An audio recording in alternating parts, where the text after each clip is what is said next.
दिल्ली सल्तनत का इतिहास बड़ा दिलचस्प है और इसमें एक डायनेस्टी ऐसी है ना जो अपनी क्रूरता और एम्बिशन के लिए सबसे अलग खड़ी दिखती है और वो है खिलजी वंश। सोचिए, सिर्फ 30 साल में उन्होंने हिंदुस्तान का नक्शा ही बदल दिया।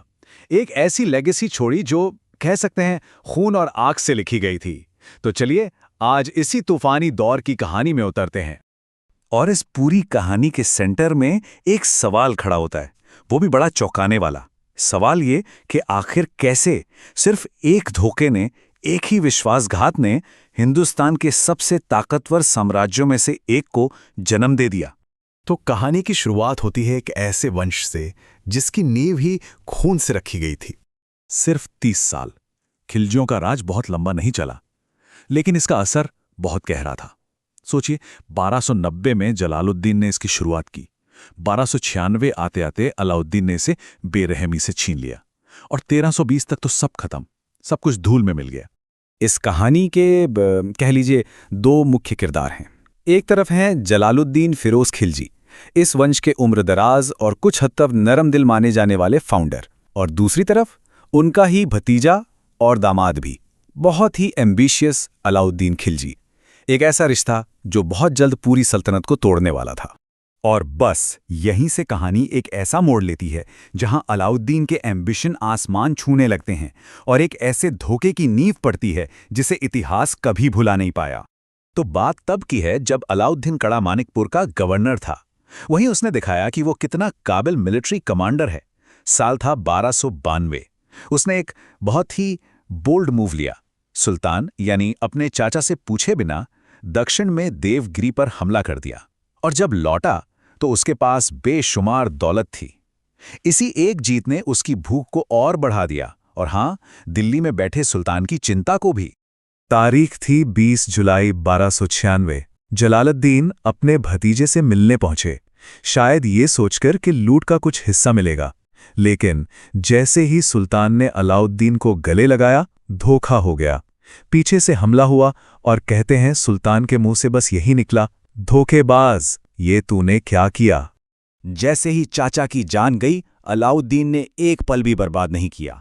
शाही छत्र अपने सिर पर रखा और खुद को सुल्तान घोषित कर दिया, और अपनी हुकूमत का खौफ बैठाने के लिए उसने अपने चाचा का कटा हुआ सिर भाले पर लगाकर पूरे इलाके में घुमाया। एक साफ संदेश था, अब वो सुल्तान है।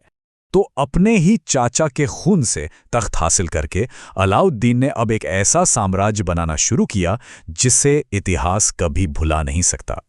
उसका एम्बिशन, उसकी कोई हद ही नहीं थी। उसने खुद को टाइटल्स दिए, जैसे सिकंदर सानी मतलब दूसरा अलेक्जेंडर, विश्व का सुल्तान, युग का विजेता। ये सिर्फ फैंसी नाम नहीं थे, ये उसके इरादे थे दुनिया को दिखाने के लिए। अलाउद्दीन के राज में सल्तनत जिस तरफ फैली वो देखने लायक था। मतलब वो पहला तुर्की सुल्तान था जिसने विंध्य पहाड़ों को पार किया और अपनी ताकत को दक्षिण भारत तक पहुंचाया। उसने सल्तनत का नक्शा ही हमेशा के लिए बदल कर रख दिया। शुरुआत उसने की उत्तर भारत पर अपनी पकड़ मजबूत करने से। 1299 में गुजरात, फिर 1301 में रणथंभोर और 1303 में चित्तौड़। एक के बाद एक बड़े बड़े किले उसके सामने ढह गई, और इसी के साथ दिल्ली में उसकी सत्ता की नींव पत्थर जैसी मजबूत हो गई। और गुजरात की इसी जीत के दौरान अलाउद्दीन के हाथ एक ऐसा हीरा लगा जिसने आगे चलकर इतिहास बदल दिया। नाम था मलिक काफूर। उसे 1000 दिनार में खरीदा गया था, इसीलिए उसका नाम पड़ गया 1000 दिनारी। और यही वो आदमी था जो अलाउद्दीन का दक्षिण जीतने का सपना पूरा करने वाला था। अब देखिए, मलिक काफूर के कमांड में खिलजी सेना दक्षिण में एक तूफान की तरह घुसी। देवगिरी, वारंगल, होयसल, माबर, बड़े बड़े साम्राज्य एक एक करके गिरते चले गए।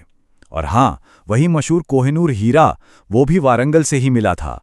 सल्तनत का खजाना दक्षिण की दौलत से छलक उठा।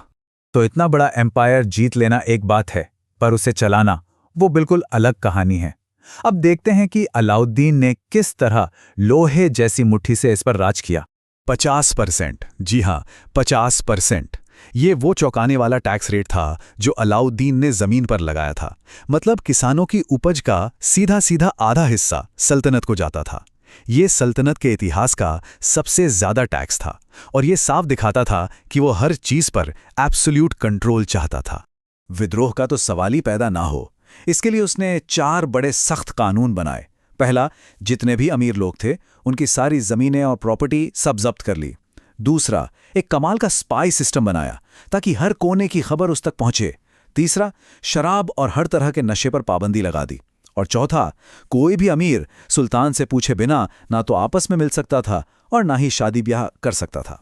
बाजार में कोई बेईमानी ना कर सके, इसके लिए तो उसने एक ऐसा बेरहम कानून बनाया कि सुनकर रूह कांप जाए। अगर कोई व्यापारी वजन में गड़बड़ी करता तो जितना कम तौलता था उतना ही मांस उसके शरीर से काट लिया जाता था।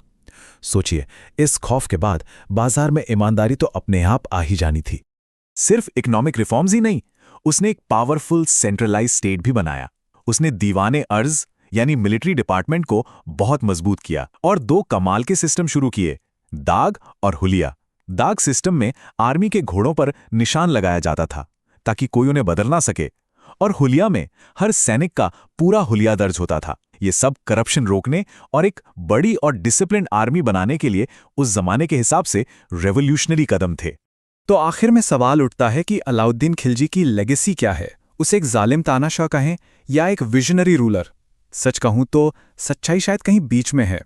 देखिए, एक तरफ तो वो है जिसने तख्त के लिए अपने ही चाचा का खून बहा दिया, बेरहम सजाएं दी और किसानों पर जबरदस्त टैक्स लगाए। लेकिन सिक्का पलटकर देखें तो वो पहला सुल्तान था जिसने अकाल के वक्त लोगों में अनाज बंटवाया, सल्तनत को मंगोलों के हमलों से बचाया और ऐसे इकोनॉमिक और मिलिट्री रिफॉर्म्स किए जो अपने वक्त से कहीं आगे थे। तो फिर वही सवाल, जालिम या विजनरी?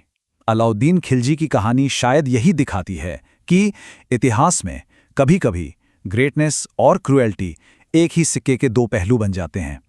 एक ऐसा शासक जिसने एक साम्राज्य बनाया तो खून से, लेकिन उसे जोड़े रखा अपनी लोहे जैसी इच्छा शक्ति से।